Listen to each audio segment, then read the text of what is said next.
नमस्कार, धन्यवाद सुरेंद्र जी। सर्वप्रथम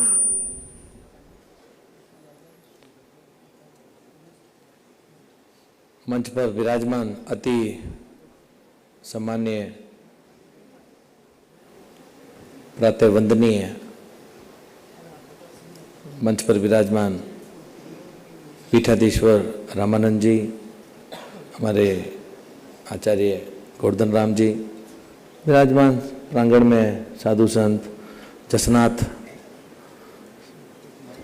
हमारे जसनाथी जो अग्नि नृत्य में विश्व के अंदर विख्यात, एक बार हाथ भी जोड़ सकते हैं गुरु जी, आप सब आपको देखना भी चाहेंगे, खूब आप अग्नि नृत्य भी करते हैं पूर्णलाल जी। यहाँ पर आज के इस बहुत ही अति महत्वपूर्ण विषय जिसके लिए अपन सब लोग यहाँ पर एकत्रित भी हुए हैं, विचार विमर्श भी कर रहे हैं, सोच भी रहे हैं, पास्ट की भी चर्चा है, प्रेजेंट की भी और फ्यूचर का भी विचार है। ऐसी इस अंतर्राष्ट्रीय संगोष्ठी का जो जाम्बानी साहित्य अकादमी ने काफी लंबे समय से इस बहुत ही तेज गति से चलने वाले इस भौतिक समय के अंदर अपने को विचार करने की भी आवश्यकता है, ठहर करके एक दूसरे को बताने की भी आवश्यकता है। वैसा ही कार्यक्रम जाम्बानी साहित्य अकादमी बीकानेर की अध्यक्षा इंदिरा जी, सुरेंद्र जी, इनकी जो पूरी टीम है सदैव अपने को इन संगोष्ठियों में तो एकत्रित करती है, ऑनलाइन भी ये लोग सदैव इस दिशा के अंदर कार्य करते हैं। मैं इनको, इनकी पूरी टीम को सर्वप्रथम मैं बधाई भी देना चाहूँगा। और साथ ही जयनारायण व्यास यूनिवर्सिटी का भी जो ये आज अमृता देवी का लोकार्पण का कार्यक्रम माननीय मंत्री महोदय, मेरे बहुत पुराने मित्र आदरणीय सुरेश जी रावत साहब, कैबिनेट मंत्री जल संसाधन, परम सम्माननीय पिताजी के बहुत पुराने मित्र राज्यसभा सांसद आदरणीय राजेंद्र जी गहलोत साहब, इस कार्यक्रम में पधारे हुए और बहुत ही लंबे समय से सहयोग भी दे रहे हैं, बहुत ही हंसमुख स्वभाव के वाइस चांसलर साहब। वैसे मिलने का मौका आज पहली बार मिला, लेकिन सदैव दूरभाष पर आपसे चर्चा भी होती रहती है, लेकिन काफ़ी मिलनसार हैं श्रीवास्तव जी। आदरणीय वाइस चांसलर साहब, यहाँ पर अपने बीच में खेजड़ली जो 2 दिन बाद में खेजड़ली का कार्यक्रम है, ट्रस्ट के अध्यक्ष भी है, मलखान सिंह जी भी अपने बीच में आए, अशोक ओझा जी अपने बीच में विराजमान है, अमेरिका से आए। अभी आप बड़ी धीर गंभीरता से जिनका विषय है, जिनका सरकारी कार्य है और संरक्षण कर रहे हैं, एक बहुत ही अपनापन से कर रहे हैं और बहुत ही मैंने अच्छे तरीके से विश्वास मैडम को सुना भी, समझा भी। काफ़ी सिर्फ वो एक आईएफएस अधिकारी नहीं है, बड़ा इमोशनल टच उनके अंदर देखने को मिला पर्यावरण को लेकर के और इस विषय को लेकर के। वो मलखान सिंह जी कह रहे थे कि भाई हम तो यहाँ जोधपुर में बैठे हैं, यहाँ पर आने में बड़ा समय लग रहा है, लेकिन इतना दूर से आप और ओझा जी यहाँ पर पधारे हैं, आपके साथ में आपके आईएएस ऑफिसर हैं मिस्टर विश्वास, वो भी यहाँ पर आए हैं। तो बहुत बहुत आपको भी धन्यवाद, आभार है कि इस पुनीत कार्य के अंदर आप राजस्थान की इस धरा पर जहाँ पे आपकी बचपन की यादें जुड़ी हुई, विश्वास में सदैव आप इसी तरीके से इस कार्य के अंदर लगी भी रहेंगी। ऐसे ही हम सब लोग यहाँ पर विष्णुई समाज की तरफ से आपके लिए सोचते हैं। बड़ा युवा और अभी तक मात्र 24 साल की उम्र, अच्छा बड़ा नाम क्रिकेट के माध्यम से भाई रवि ने भी अच्छा कमाया और हमारी सबकी शुभकामनाएं भी है। ये सिर्फ विश्नोई कम्युनिटी नहीं, जोधपुर नहीं, प्रदेश नहीं, पूरे देश का नाम रोशन करने का काम आप कर रहे हैं, तो हमारी शुभकामनाएं भी है आपको। Professor, assistant professor Om Prakash,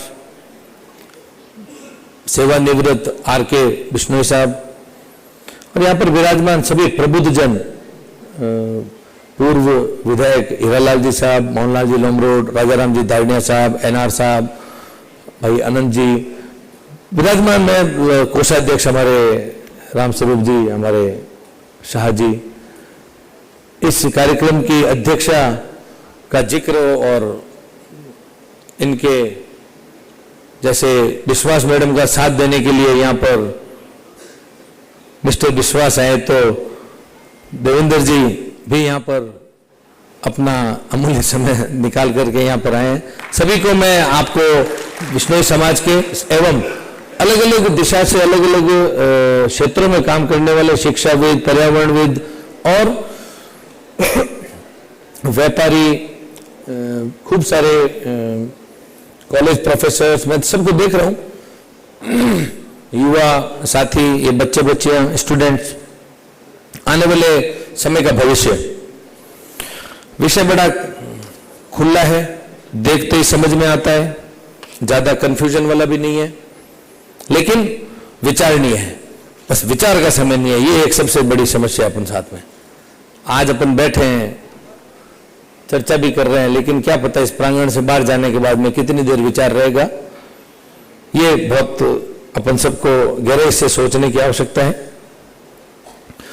television पे आप ये जो 3 R का जिक्र सभी मेरे से पूर्व वक्ताओं ने, रीयूज, रिड्यूस, रिसाइकल, जिक्र भी किया। अभी विश्वास मैडम ने भी फॉरेस्ट का भी जिक्र किया और कम्युनिटी का भी किया। मैं इस समय याद करना चाहूंगा, आज से 10 वर्ष पूर्व 2014 में जब आदरणीय मोदी जी पहली बार देश के प्रधानमंत्री बने थे, और एक विचार के साथ में, एक नारे के साथ में पूरे देश में उन्होंने जो दिया वो था सबका साथ, सबका विकास, सबका विश्वास, और आखिर में अभी उन्होंने समय निकलते निकलते सबका प्रयास का भी जिक्र करते हुए उन्होंने एक देश को जो नई दिशा दी है। तो वही विश्वास मैडम ने इन जंगलों को अपन यदि अपन सुरक्षित रखना चाहते हैं, तो मोदी जी ने भी ये एक आह्वान सभी देशवासियों को किया है कि आप सब मिलकर के आपके प्रयासों से ही देश को एक नई दिशा मिल सकती है। एक तो दशा सुधारने का काम अपन सब विचार लेकर के चल रहे हैं, मोदी जी चल रहे हैं। आने वाले समय में 2047 का जो विकसित भारत का एक संकल्प भी जो लिया है, अभी 2 वर्ष पूर्व देश ने आजादी का अमृत महोत्सव भी मनाया, तिरंगा रैलियां घर घर पे अपन सब ने निकलती हुई देखी। घर घर पर तिरंगे का एक सपना मेरा, जैसा कि सुरेंद्र जी अभी कह रहे थे, काफी देशों में जाने का मेरे को व्यवसाय के संबंध में मौका भी मिला। तो वहां के घरों की बालकनी के अंदर, उनके घरों के जब मैं अंदर उनके देश के झंडों को लगा हुआ देखता था, तब मन में एक सदैव विचार आता था, क्या हमारे भी बालकनी में, हमारे भी घरों पर ये तिरंगा कभी लहराता हुआ देखेंगे। नियम कानून कड़क थे, उनको सरल बनाया। उनको मोदी जी ने एक देशवासियों की भावना की कदर करते हुए, नियमों में संशोधन करते हुए, आज सिर्फ अपने घरों के छत पर ही नहीं, दूर दराज ढाणियों के झोपड़ों के ऊपर भी तिरंगा लहराता हुआ अपन देखते हैं। ढाणियों, खेजड़ी, ढाणियों, झोपड़ों के ऊपर तो देखते ही देखते हैं। मेरे को कई बार गांव में जो खेजड़ी का वृक्ष है, जिसका अपन विषय आज लेकर के खड़े हैं, उनके ऊपर भी मैंने जगह जगह पर गांव में तिरंगा लहराते हुए देखा है। ये आजादी का अमृत महोत्सव मनाते हुए जो मोदी जी ने आगे 25 वर्ष का जो 2047 का एक लक्ष्य लिया है विकसित भारत बनाने का, भजनलाल जी ने भी, अभी हमारे प्रदेश के मुख्यमंत्री, उन्होंने भी विकसित राजस्थान का लक्ष्य लेते हुए, मैं विश्वास मैडम को बताना चाहूंगा कि आप तो महाराष्ट्र में काफी अच्छा काम कर रही होंगी। जरूर फॉरेस्ट हमारे पास 9% है, आप 20% लेकर के बैठे हैं, लेकिन हमारे मुख्यमंत्री जी ने भी इसी दिशा को, इसी सोच को आगे बढ़ाते हुए एक पेड़ मां के नाम का एक अभियान यहाँ पर चला करके पूरे राजस्थान प्रदेश के अंदर 7 करोड़ वृक्ष लगाने का एक लक्ष्य लिया है। सभी गवर्नमेंट डिपार्टमेंट से लेकर के ग्रामीणों से, व्यापारियों से, हर वर्ग से मोदी जी ने जो 4 जातियों का अपन को उल्लेख किया है, गरीब, किसान, युवा, महिला, इन सभी वर्गों को आग्रह पूर्वक भगन लाल जी ने भी 7 करोड़ वृक्ष पूरे प्रदेश के अंदर लगाएं और आने वाली पीढ़ी को किस तरीके से अपन सुरक्षित कर सकें, आने वाली पीढ़ी का भविष्य कैसे अपन संवार सकें, ये विचार उनके अंदर अपने को रहा है। अभी जिक्र चल रहा था रीयूज का। आप और हम सब उस कालखंड के लोग ही यहाँ पर अधिकतर बैठे हैं, इस युवा पीढ़ी को छोड़ करके। अपन को सारा वो वक्त याद है, अपन ने वो वक्त भी देखा है जब रेडियो का जिक्र गांव के अंदर करते हुए लोग मिलते थे, बीबीसी ने क्या बोला। तो अपन लोगों का जो ये जीवन का सफर है, ये जो पीढ़ी अपन इस प्रांगण के अंदर बैठे हैं, ये रेडियो के जीवन काल से लेकर के ऑनलाइन जमाने तक, ये जो अभी मैं बोल रहा हूं ये ऑनलाइन चल रहा है। काफी श्रोता इस ऑनलाइन से भी अपने को देख रहे हैं। पहले बीबीसी लंदन क्या बोल रही है, उस रेडियो का जमाने से अपन सबका सफर भी शुरू हुआ, लेकिन उसी समय के कुछ दृश्य भी मैं आपको आपके याददाश्त में, आपके विचारों में लाने का प्रयास करूंगा कि वो एक समय था, आपको याद हो तो भाई बहन जितने भी होते थे उनके एक ही कलर के, एक ही थान से फाड़े हुए कपड़े बने थे। वो कपड़े बनाने का एक कल्चर रहा था उस समय। शायद आपको, मेरे को बहन जी हंस रहे हैं, तो बिल्कुल ऐसा प्रयोग आपके घर में भी पक्का हुआ होगा। हम तो 5 भाई बहन थे, हमारे तो एक जैसे पक्के चले जाते थे। बहनों के फ्रॉक होती थी तो हमारे निक्कर और कमीज होता था। तो ये जो एक संस्कृति थी, और वो कपड़े भी ढीले चले जाते थे ताकि छोटा भाई बड़ा हो तो उनको पहनाने का उपयोग ले सके। यही चीज आपको ध्यान में हो तो सिर्फ कपड़ों को ही मैं आपको याद नहीं दिलाऊंगा, याद दिलाऊंगा मैं किताबों की। भाई बहन उन समय खूब होते थे। आजकल भी कल्चर एक एक बेटा और बेटी वाला आया है, पहले तो 5, 7, 8, 10 का ठाट होता था पूरा। तो किताबों का भी आगे से आगे कैसे अपन रीयूज करें, उन्हीं किताबों का किस तरीके से ज्यादा उपयोग लें। कम से कम 3 भाई बहन तो उस किताब से पढ़ ही लें, धीरे धीरे चिपका करके अपन काम उनका चला लिया करते थे। वो समय शायद आपको और हमको सबको याद है।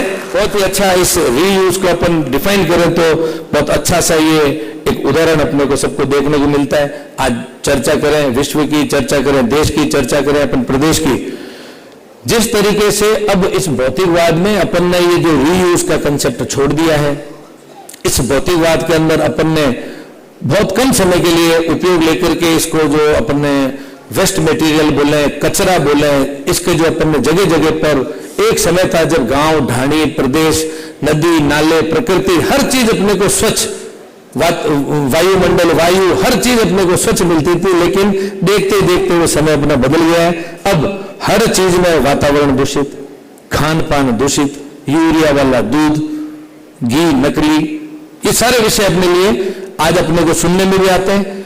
हार्ट अटैक, 17 साल के बच्चे को हार्ट अटैक, महिलाओं के अंदर अपने पहले कैंसर बहुत कम सुनाई देता था, कैंसर, मतलब ये हर तरीके की जो चीजें अपने बीच में धीरे धीरे दूषित वातावरण में आ गई है।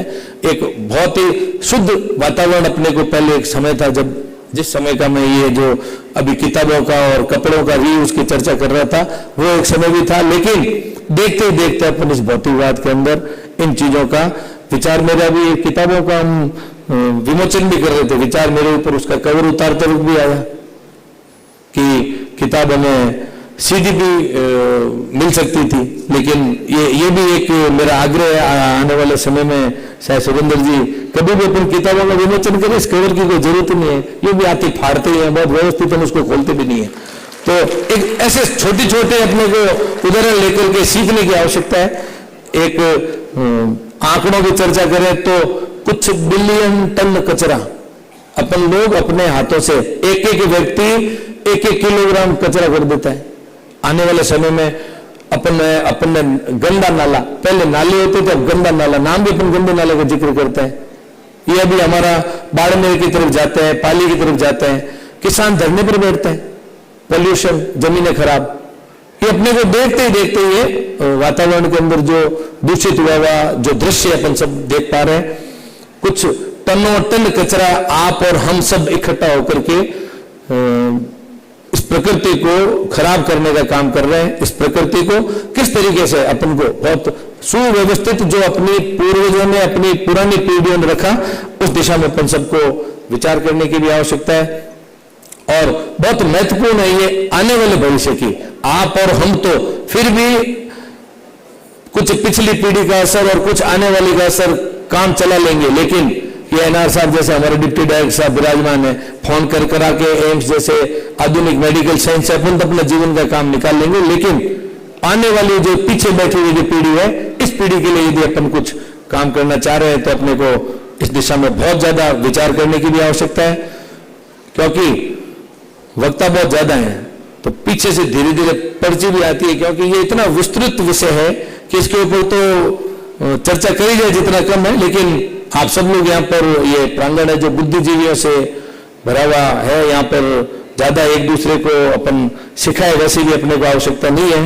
जरूर रामधारी दिनकर जी ने अपनी रश्मि रथी की जो पंक्तियां थी, ये कुछ चर्चाएं अपने को जरूर यहाँ पर जब इकट्ठा हुए हैं तो जिक्र अपने को करना चाहिए। जब नारा मनुष्य का छाता है, जब नाश मनुष्य का आता है, जब नाश मनुष्य का आता है, पहले विवेक मर जाता है। जब नाश मनुष्य का आता है, विवेक मर जाता है।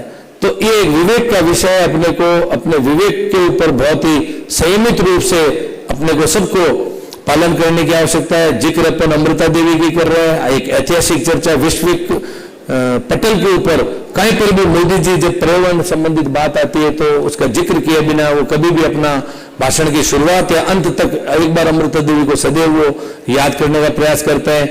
ये जो कोपेनहेगन के अंदर पहली पर्यावरण को लेकर के चर्चा हुई थी, ग्लोबल वार्मिंग को लेकर के चर्चा हुई थी, आप और हमने तो गुरु जम्बेश्वर भगवान का जो 550 लगभग 550 वर्ष का जो एक मार्गदर्शन, जो एक दिशा, उस दिन की एक वैज्ञानिक सोच के साथ में उन्होंने पर्यावरण को लेकर के पेड़ ना काटना, जीव जंतुओं की रक्षा करना, ये जो दिशा उस समय समाज को दे दी, ये एक बहुत ही अति अचंभित, अति प्रशंसनीय, अति अपने को एक तरीके से विचार करने की आवश्यकता है। क्यों उन्होंने उस दिन इन विषयों के ऊपर एक समाज को दिशा भी दी। और आज सब अपन लोग ये अंतर्राष्ट्रीय प्रकृति दिवस, अंतर्राष्ट्रीय जीव दिवस, अंतर्राष्ट्रीय तरह के ये शोध और ये अपन को ये कॉन्फ्रेंसेस करने की जो आवश्यकताएं पड़ रही है, यदि एक जो मारवाड़ी के अंदर अपन अपने बोली चाली के अंदर भी कई बार अपन क्या करते हैं कि पहला रहता यूं तो तबला जाता क्यों, तो अपन पहले ही ठीक रहते तो अपने को शायद इस तरीके की चर्चाओं की भी शायद अपने को आवश्यकता नहीं पड़ती। आज अपने को इन सब महत्वपूर्ण विषयों के लिए अपने को इकट्ठा भी होना पड़ रहा है, चर्चा भी करनी पड़ रही है, कॉन्फ्रेंसेस भी करनी पड़ रही है, विचार विमर्श भी करना पड़ रहा है, मेहमानों को यहाँ पर आकर के और आप लोगों को एक नई दिशा देने का प्रयास भी करना पड़ रहा है। विश्वास मैडम जैसी काबिल ऑफिसर को भी जोधपुर तक आकर के आप और हम सबको खुद का विचार शेयर करना पड़ रहा है। आदरणीय हमारे मंत्री महोदय भी अपने बीच में नहर मंत्री हैं, इनकी नहर के अंदर भी बहुत सारा हर समय ठेके उठाए जाता है, वहां पर भी कचरा करते हैं लोग। तो अब नहर से तो सिंचाई का काम है, वहां पर भी अपन लोग ही उन नहरों के बीच में, अपने खेतों के बीच में नहर है, लेकिन वहां पर भी अपन नहीं चूकते हैं। तो आज आपके बीच में कम से कम यहाँ पर काफी लोग विराजमान है जिनके खेतों के अंदर नहर भी है। आप और हम तो यहाँ से संकल्पित होकर निकले हैं, आज नहर मंत्री जी इस कार्यक्रम के मुख्य अतिथि बन के हैं। कम से कम नहरों को तो अपन स्वच्छ रखें, ये तो अपन संकल्प और वादा है। नहर मंत्री जी को ताली बजा करके भी अपन वादा कर सकते हैं कि सुरेश जी रावत साहब हमारे बीच में आए हैं, तो हम लोग आपसे वादा करते हैं सुरेश जी भाई साहब की हम आपके इस महकमे के अंदर जितने भी हम जो यहाँ पर इस प्रांगण के अंदर इकट्ठे हुए 36 कौम के, देश से विदेश से आए हुए सभी वर्ग के लोग यहाँ पर हैं, हम लोग आपसे पक्का वादा करते हैं कि आने वाले समय में नहरों को साफ रखने का प्रयास करेंगे, तालाबों को गांव के लोग साफ रखने का प्रयास रख ही गए। वो जो पुराना जमाना यदि याद करेंगे तो अपने को बहुत सारा आने वाली पीढ़ी के लिए, भविष्य उनका सुरक्षित करने के लिए एक दिशा भी है, दशा भी अपने को सुधारने की, विचार करने की आवश्यकता है। समय की बहुत कमी है, वरना मेरे को बहुत सारी बातें करनी थी, मेरे पास खूब सारे विषय मन में और विचारों में, वैसे ज्यादा कागज देख करके बात करने की मेरी आवश्यकता आदत में नहीं है। फिर भी क्योंकि आगे वाला सेशन भी मैं देख रहा हूं हमारे आदरणीय गोपाल जी वैसा भी यहाँ पर विराजमान है, उनके सेशन का भी टाइम यहाँ पर हो गया है, तो हम लोग आपके समय के नजदीक पहुंच रहे वैसा, इसलिए क्षमा मांगते हैं। और मैं अपनी वाणी को आप सबके बीच में यहाँ पर आकर के खड़ा होकर के अपने विचारों को भी व्यक्त करने का मौका मिला, आपके बीच में सम्मुख होकर के यहाँ पर सबके बीच में आशीर्वाद, गुरुजनों से आशीर्वाद और सम्मान प्राप्त करके अमृता देवी जी के आज जो इस श्रीवास्तव साहब की जो बढ़िया सोच के साथ में बढ़िया एक यूनिवर्सिटी के अंदर प्रांगण देकर के एक ऐतिहासिक आप एक दिन मैं कहूँगा आज के दिन आपने भी एक बहुत अच्छा शुरुआत करी है वैष्णव समाज का। तो अमृता देवी का चलो एक समय था जब तक एक अधिकार पूर्वक हम चर्चा करते थे, अब इन दिनों में मैं चर्चा भी करता हूँ हमारे सब मिलने वालों से। ये अमृता देवी को अब सिर्फ आप वैष्णव कम्युनिटी खुद का आप संरक्षण से थोड़ा सा ये विषय थोड़ा बड़ा हो गया है, ये 36 कौम की ये पूरे विश्व का एक विषय हो गया है अमृता देवी का। अपने को सबको इस दिशा में सोचने की आवश्यकता है। आप सब ने बहुत ही धीर गंभीरता से यहाँ पर अपना अमूल्य समय देकर के इस संगोष्ठी को सफल बनाने में भी जो योगदान दिया है उसके लिए भी मेरा आपको बहुत बहुत धन्यवाद है। सभी सत्रों के अंदर आप लोगों को मैं अपील भी करता हूँ कि बहुत गंभीरता से कुछ नोट्स भी अपने को बनाने की आवश्यकता है, कुछ चीजें अपने को आगे आने वाली पीढ़ी को भी बच्चों को भी समझाने की आवश्यकता है, और आप लोग इन सभी 2 दिवसीय संगोष्ठी का पूरा लाभ भी उठाएं और आने वाली पीढ़ी को भी लाभ आगे बांटे, ऐसी मेरी शुभकामनाएं हैं। और आप लोग यहाँ पर ये जो हमारे इस सत्र के बाद में बढ़िया नाना प्रकार के कुछ व्यंजन भी बनाए उसका भी आप लोग पूरा आनंद लें, ऐसी मेरी आप सबको शुभकामनाएं के साथ में मैं मेरी वाणी को विराम भी दूंगा। और बहुत बहुत धन्यवाद। जय हिंद, जय भारत, भारत माता की, भारत माता की। बच्चों की तरफ से मैं काफी उम्मीद चाह रहा हूं, भारत माता की, भारत माता की। अमृता देवी अमर रहे, अमृता देवी, अमृता देवी। धन्यवाद, धन्यवाद, बहुत बहुत धन्यवाद।